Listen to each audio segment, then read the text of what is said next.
Meditation, intimate experiences with the divine through contemplative practices. A common sentient series by Sacred Stories Publishing. The quieter you become, the more you're able to hear. Rumi. A time to choose. We find ourselves right now in the age of great transformation, one of the most consequential moments in human history. These are indeed the times that the great prophets and seers throughout the millennia have spoken about. Mankind has experienced and survived many eras of tremendous change, of course, yet with each turn of the spiral, the permutations become more amplified, as if there will be one final revolution of the cycle that turns it all around, so we can start anew once more. Om Shanti, everyone. Welcome to The Next Normal. I'm your host, Sister Jenna. Many times when people feel that they have lost someone, there's an energy, a power. I wouldn't say a power yet, but there's an energy that you feel is being pulled out of you. The people that you live with and spend the most time with, you're sharing each other's energy. When we were kids, our parents used to tell us, you are the company that you keep. And it's so true. The vibrations of each person has an innate ability to just kind of travel throughout each other or into each other, out of each other. There are couples who have been married for 20, 30, 40 years and they finish each other's sentences. There are twins that have the ability to catch each other's thoughts from a distance. So sometimes when either it's through the breakup of a relationship, a divorce, a death, a relocation due to work or school, whatever it is, you break away. You know, something happens where you break away from that person, and then you can feel something in the soul is a void. There's something that has been taken out of you, and you wonder, well, where do I now stand firm? I've taken so much from this person. Where do I find strength to cope and to continue? So when I look at the whole importance of strength and internal strength and powerful strength, I look at being able to pull from the resources that are inside of me. During this process with Sister Gita, I'll tell you where my strength has come from. The many years of the practice of considering myself to be a soul. It wasn't about my name, gender, role, title, religion. It wasn't about just my relationship with Sister Gita. If I thought that she's only my mother, I don't know if I would have been able to cope. Something would have been pulled so much out of me. I've lost my mother.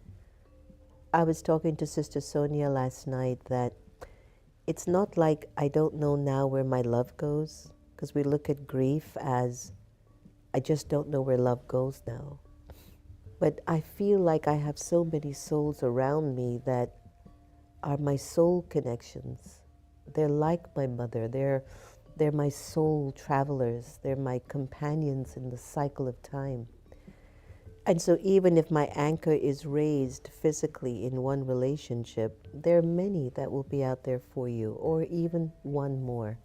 And you can even go as far as looking at strength from your pet if you want to. But take away all of that. Inside of you, your soul has so much strength and power. And maybe you see it when you're in a crisis. A few years ago when I had my health opportunity, I could see the only place I could pull power from was from myself on the inside and being connected to God, to Baba. That was the only place I could go. There was nobody who could cure me from my illness. There was nothing that anyone could do except the doctors and the surgeon. And they did great, and I did get cured. But there was just one or two people that I had to rely on to take this thing out of me. But I had to find the strength to endure that. So I turned my attention in myself, and I knew I was not the body. And I knew that the body goes through various changes because the soul is on a journey for a very, very long time. But the greatest power is already innately recorded in you. You don't have to go to anyone. You don't have to turn to a thing to find your inner strength. You just have to know. You just have to know that your strength is already in you. And if you want to really build inner strength, start today to practice good wishes, pure feelings, being positive in situations that are challenging. Do service, be generous. Pay attention to the small things around you and in your life. Little things. I'll give you a little example. I was walking on the property and there was a piece of paper on the ground and I walked past it. And as I walked past it, I said, "Why did you do that? Go back and pick it up and put it in the garbage." And when I went back to pick it up and put it in the garbage, I felt such a strength because I knew I made the environment better than the way I saw it. So inner strength also requires you to be very intentional, mindful. If there's a thought happening in you that is about worry or fear or lack or anger or frustration or hopelessness, you've got to turn it around. And when you turn it around and you go within and you break away from the attachments that you have to your labels, you're going to feel automatically there's strength already in you. But you have to start to nurture it. One thought at a time. Who are you? Whatever it is that you're doing, whatever role you're playing, it's okay. But if there's something that you're not comfortable with about yourself, turn it around and just change it. Just change it by the thinking of a different way. I'm flying in from Vancouver the other day, and I'm looking over pictures on the phone, Sister Gita, to just put a little video together of her. And I'll tell you this as a fact. As I'm looking through the pictures and trying to put the video together, when I was looking at her body, then I started to catch a thought of the relationship to that body. And then there were memories, and then emotions began. I could feel it bubbling up inside of me, where I could feel a sense of loss, sadness, expectation, desire. It was just coming up. And then the moment I shifted it, wait, that's the soul on her journey. I've been privileged to travel with this soul. She doesn't go anywhere. She's not leaving me. She's transcending her journey. The emotions and everything just left me. And there was such a strength that I could feel in me. And I defined strength as there was nothing obstructing my ability to give to a situation that needed my good wishes, my pure wishes, give whatever was required. I was able to offer what was needed because I was applying knowledge, wisdom. That's a soul on her journey. And I could feel it, everyone. I really could feel it. There was such a difference. I looked at the body. I started to connect to the relationship, and then the memories of the stories and the emotions started. Remember, I was telling you in the plane. And then I just changed it. Wait a minute. That's a soul on her journey. I've been privileged to travel with her. I'm good. And there is a power. So finding your inner power, my suggestion is you've got to drop the attachments that you have to those labels. Yes, your story will continue. You will play a part out, and you have to accept that part wholeheartedly with such deep love and to be honest with yourself and who you are. A sister called yesterday and basically was commenting that I might be in denial, that I'm not feeling the emotions right now because there's a lot of logistics and things that we're handling. And she might be right, but I don't think so. My response to her was, I'm not afraid to show emotions. And for those who've been traveling with me from Spiritual Vaccine Hour, they knew many things and I was very open with many things. So it could just be this. Being honest with yourself will also help you to really come to a place of deep power. We all have different parts to play. Don't beat yourself up if you think your part is not good enough. Stop being hard on yourself and wanting something else because you're looking at another person's story. Their story really is their story. Their story is their story, and when they look at your story, they also see inspiration. They'll say, oh, her story is so amazing. This is our call. No matter what you go through, the power is already recorded in you. Stop fighting with yourself. The power is there. But your attachment to your labels is blocking you from seeing it and discerning. Your greatest power now comes from your connection to Baba. It is Baba's light, it is God's light that fills your soul with the strength that's needed. Whenever there's light, there is love, there's peace, there's purity, there's truth, and there's happiness. When there's an absence of light and you're not in inner strength, there's algae, anger, lust, greed, attachment, ego.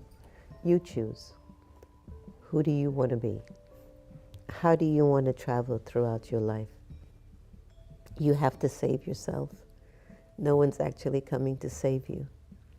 You have to save yourself from algae, anger, lust, greed, attachment, ego. That's taken away your power. Love, peace, purity, truth, and joy will give you power. Let go of those attachment to your labels. Consider yourself a soul will help you to do that. Remember Baba with love. Accept your part. There's benefit in who you are, what you're doing, what's happening to you and for you. There's benefit in every scene of your drama. You have to believe that. So save yourself and think from the light, not an absence of it. Let's take a moment and meditate and go to Baba's light and just feel that you are the only one that's going to save yourself because of your connection to Baba and to God. Let's take a moment.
Save me from my past.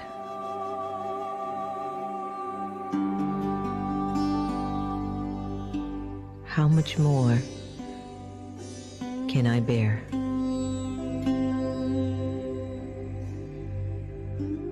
Each day it feels longer.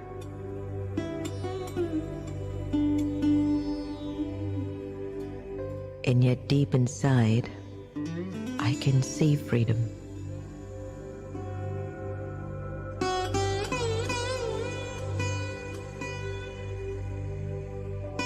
I can see the light. I can see me.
I hope that meditation helped you to kind of see your potential and direct you into where to pull power from within you.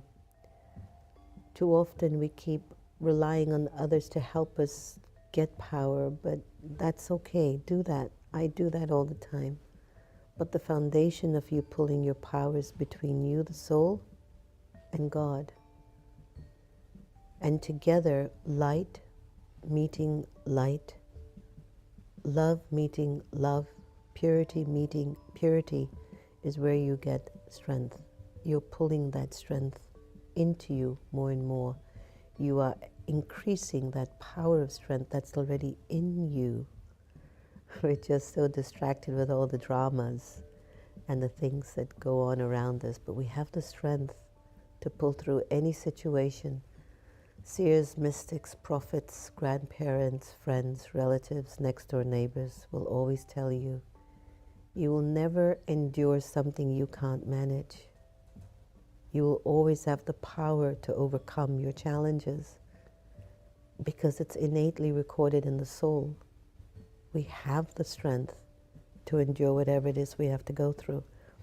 Do not ever allow anything outside of you to be more powerful than you, the soul. Don't have that belief system. And I'll give you a simple example. Even if it's a relative or it's somebody that you work with, and it's clear that they don't have good intentions for you, you could start to develop hatred for that person, dislike for that person, criticism for that person. And guess what? You're getting weaker. That's what they're supposed to do. They're supposed to actually come in your life to make you love them no matter what. And weakness would say, no, all the reasons why you shouldn't like that person. But strength would say, I'm not going to let your ego or anger make me stop loving you. That's strength. So sometimes we're not always in check with everything, but things will work out. Brother Santosh, what is our awakened intelligence saying today about what inner strength is? Let's see.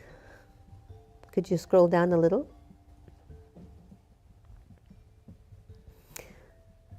So, what is finding strength within? Finding strength within involves tapping in one's inner resources to face challenges, overcome obstacles, and continue progressing in life. The process is often deeply personal, I love that part, and requires self-reflection and self-acceptance, I love that. It's about recognizing and nurturing one's internal power. Underline this, everyone. Recognize and nurture your internal power, capabilities, and know that you're resilient. So some aspects include self-awareness, understanding your emotions, thoughts, behaviors, to identify what empowers you and what holds you back. Very important. Know where your Achilles heel is. Number 2, resilience. The ability to recover from setbacks and maintain a positive attitude despite difficulties. Number 3, values alignment. Stay true to your core values, beliefs, and principles. Number 4, self-compassion. Being kind to yourself and accepting imperfections as a part of your growth process. Can you believe awakened intelligence? Number 5, mindfulness, remaining present. Stay focused on the current moment, not letting your past regrets or future worries dictate your state of mind. Number 6, purpose and meaning, having a sense of purpose or meaning in life that motivates and inspires you to continue striving for positive outcomes. Beautiful. Thank you so much. So our Aviak signal for today, which are the thoughts that come from the divine, and we read them after our morning class in the Brahma Kumaris. Today's Aviak signal is, even if your body is ill, the illness of your body should not disturb your mind. Constantly continue to dance in happiness, and even your body will become well. That's why Sister Gita loved dancing. Let your body keep going with the happiness of your mind, and both will be exercised. Happiness is blessings, and exercise is medicine. When you have both blessings and medicines, everything will become easy for you. I hope that whatever was shared was of use for you. Sometimes whatever you go through is actually wind beneath your wing to kind of push you forward. So don't fight your challenges, embrace them. You're strong enough to deal with anything that comes to you. If you want to reduce your attachments, practice loving everyone the same. And I'll see you tomorrow. Take care of yourselves. Om Shanti.